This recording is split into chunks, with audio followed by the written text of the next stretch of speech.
এবার টোল ছাড়াই যাতায়াত করতে পারবেন বাসিন্দারা। বীরভূম ও পশ্চিম বর্ধমান জেলার অজয়নদ সংলগ্ন মানুষদের জন্য বড় উপহার বিজেপি সরকারের।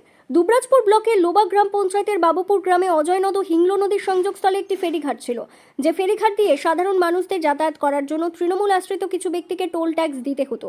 সম্প্রতি বিজেপি সরকার এলে রাজ্যের সমস্ত অবৈধ টোল ট্যাক্স বন্ধ করার ঘোষণা করে।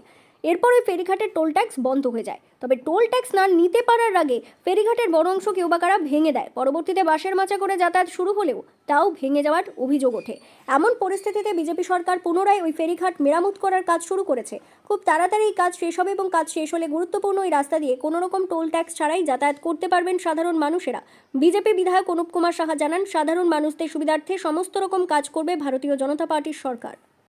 দেখুন, বেশ কিছুদিন আগে আমরা দেখছিলাম যে লোবা অঞ্চলের বাবুপুর ঘাট, যা বীরভূম এবং পশ্চিম বর্ধমান জেলার মানুষ যাতায়াত করত নদী পেরিয়ে, সেই ঘাটটি বা রাস্তাটা হঠাৎ করে ভাঙা দেখতে পাওয়া যায়, যেখানে মানুষ যাতায়াত করতে গিয়ে বাধাপ্রাপ্ত হয়, অসুবিধার সম্মুখীন হয়।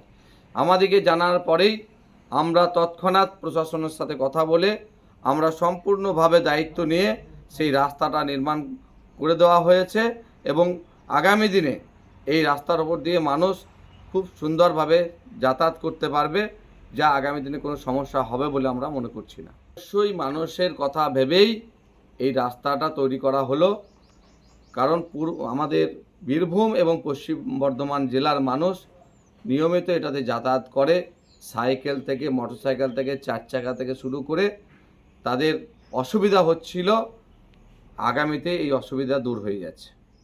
বীরভূমের দুবরাজপুর থেকে লালটু মুখার্জির প্রতিবেদন, বীরভূম রার বাংলা।